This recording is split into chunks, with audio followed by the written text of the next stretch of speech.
ruang pertemuan yang sangat bermartabat ini, bahwa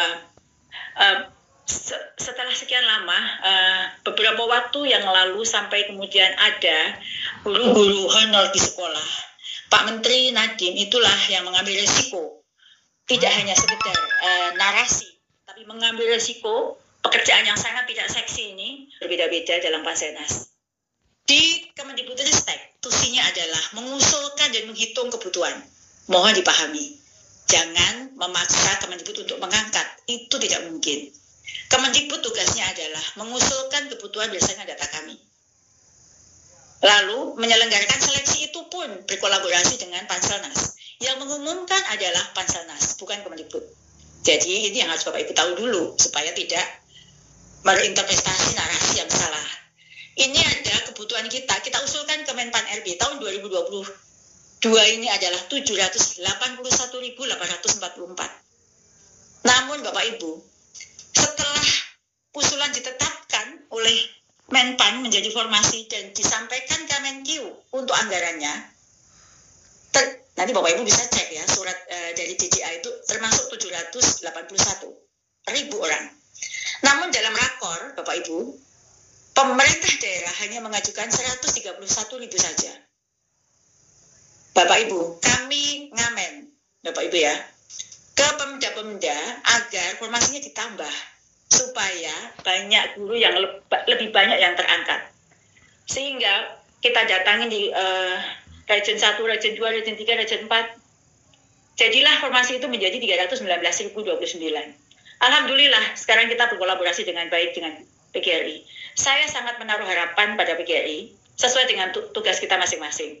Saya ingin PGRI membantu mengadvokasi Pemda untuk tahun ini dan akan datang agar formasinya sesuai dengan perhitungan kami. Inilah bentuk kolaborasi yang baik antara kita supaya tugas advokasi ini berjalan dengan baik. Biarkan kami bekerja sesuai dengan tidak perlu tanya seberapa berat pekerjaan itu, sudah bagian dari tugas kami, tapi bantulah kami dengan advokasi kepada Pemda-Pemda sehingga Pemda mengusulkan formasi yang sama. Bayangkan Bapak Ibu, jika tahun ini formasinya 781.844, selesai urusan kita. Karena inilah kebutuhan kita, menutup semua kekurangan guru di tahun 2022. Apa daya, formasi baru 40,8%. Sehingga kita harus terus bekerja keras untuk terus melakukan advokasi agar tahun depan, nanti di slide berikutnya saya akan sampaikan usulan kita, itu bisa dibantu oleh Bapak Ibu dari PGRI dimanapun berada di Indonesia ini tanpa kecuali untuk membantu mendekati daerahnya masing-masing. Mohon kami dibantu. Bapak Ibu, ini tadi sudah ya, ini sudah, mohon maaf. Ini kami sampaikan hasil seleksi 2 tahun ini. Kita sangat patut, amat sangat bersyukur Bapak Ibu, 2 tahun ini 544.180 guru sudah menjadi ASN dari guru honor. Ini jumlah yang luar biasa besar sepanjang sejarah. Pernahkah ada satu seleksi mencapai angka 544.000? Setengah juta lebih. Belum pernah ada Bapak Ibu. Ini kami bukan untuk minta diapresiasi. Sudah biasa Bapak Ibu kita bekerja. Ini kami hanya menyampaikan kepada semua pengurus PGRI bahwa mohon ini dilihat 544.180 dan sisanya mari kita kerjakan bersama-sama. Tahun 2022 ini ada 319 ini sekali lagi diketahui ya Bapak Ibu guru yang ada di sini, nanti di YouTube bisa diputar ulang. Kita punya 319.000 formasi. Tahun ini Bapak Ibu kita hanya baru berhasil mengisi formasi itu 78,5%, 250.320. Saya sebut ini besar, tapi hanya.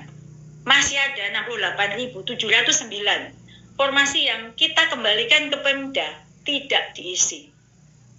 Dan Bapak Ibu, berdasarkan Permenpan yang ada, maka kita lihat di sini ya Bapak Ibu, usulan P1, kebutuhan kita menghitung 161.000, Pemda hanya mengusul 125.000.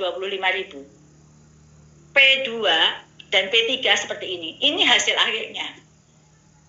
P2 THK2 itu mendapatkan prioritas mendapatkan hasil 7.510, P3 108.171. Kemudian pelamar umum ini ketika sudah tidak ada lagi P1, P2, P3, maka ini diberikan formasi untuk pelamar umum. Apa daya? Pelamar umum formasinya 60 ribuan. Nih, di sini ya, formasi yang dihitung 63.724. Ternyata pelamar hanya 32.788 dan yang lulus hanya 3.700. Hanya 10%. Sehingga saat ini masih banyak formasi yang kita kembalikan ke Pemda. Saya sering mendengar, tuntaskan dulu P1, baru P2, P3. Begitu ya, itu sering saya dengar. Saya bicara fakta kepada Bapak Ibu semuanya. Ada sisa formasi 68.709. Lalu kita lihat di sini, ada P2, P1 yang belum mendapatkan penempatan 62.645. Jika kita bisa langsung ditempatkan, sisa Bapak Ibu formasinya. Mengapa tidak bisa kita tuntaskan? Mohon melihat peraturan. Jadi ketika saya ingin tuntaskan dulu, baru mikir yang lain. Ya, saya mau. Tetapi lihatlah faktanya Bapak Ibu. Ini ada 68 formasi. Contoh yang gampang saja. Ini di Kabupaten Purworejo, Bapak Ibu. Di sana tersisa formasi 209. Formasi 147 guru kelas, bimbingan konseling 62. Kalau ditotalkan berarti 209. Yang P1 yang masih ada di sana, itu adalah 30 untuk BK, untuk bahasa Inggris, dan 6 untuk prakarya. Karena kita mengacu pada peraturan teta linearitas, maka guru-guru di Purworejo P1 ini, padahal masih ada 200 lebih formasi, tidak bisa ditempatkan. Padahal P1-nya hanya 36. Ini Bapak Ibu fakta yang harus kita ketahui bersama.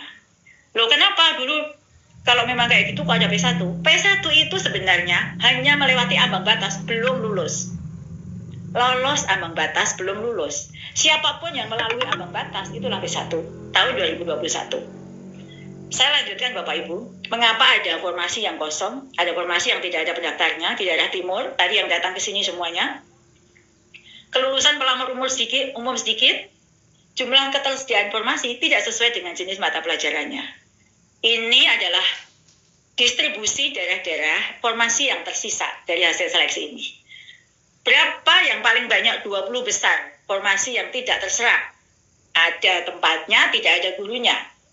Guru kelas, guru penjaspek, guru kelas paling banyak, itu urutan sampai 20 besar, yang terakhir IPS.